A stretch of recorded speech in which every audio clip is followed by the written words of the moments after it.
All right, there it is. What's up, humans and robots? Welcome back to Zactically Speaking. I am your host, Zach, and we're back once again. Daily camera use. Today, we're once again walking through the park, but very different setup, which I hope you can tell by looking at it in comparison to previous footage. If you can't, here's the lowdown. Today, I'm out with the Sony A6500 mounted on the Zhiyun Weeble S gimbal.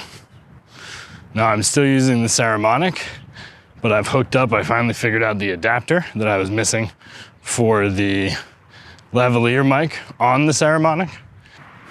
An absurdly heavy rig compared to the Sony ZV-1 that I've been using. It actually isn't crazy terribly difficult. It will definitely get tiring, and I've got to switch arms a whole bunch. On the Sony A6500, I have the Sigma 16mm DCDN f1.8. Now I think I'm actually filming at f1.8 today because I've got a big old honking ND filter on here that helps me do such a thing.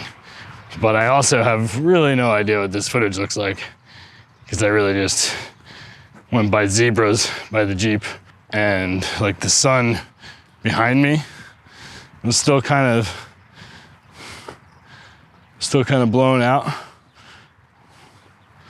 when I was at the Jeep. But my concern is I get home and look at this footage and it's similar, if not equal, to the ZV-1, which would be unfortunate. But the main reason that I'm out with this camera today and that I switched over is that tomorrow I'm receiving another Sigma lens, which I've been waiting for a while. I ordered it during a holiday when B&H was closed, and they just recently opened and shipped it, and it arrives here tomorrow. So I'm pretty excited about that. It is the Sigma 18-50, and I believe it's an f2.0, but I really have no idea actually now that I think about it. It's either 1.8, 2.0, or 2.8, but it's constant aperture throughout the zoom range.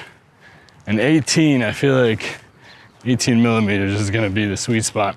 The 16 millimeter, which I'm using now, is another fantastic lens, f1.8, minimum aperture. It's also pretty big, and it's wider than I like. I think the 18 is gonna be amazing. And having the ability to go to 50 whenever I want sounds like a really great idea. This thing is dumb heavy. Yeah, I don't even know how realistic this is once I get the 18 millimeter. And the only other thing that I can think of is that the Crane M3 or even the new M2S, because that's supposed to have a much stronger motor capability in it. And frankly, without an external monitor, without a lot of extra sound gear, without any sort of transmission gear on the gimbal or on the camera, it's not a terrible setup right now, but it could be smaller, and that's what I would like. No, we're gonna get that. There's a squirrel over there.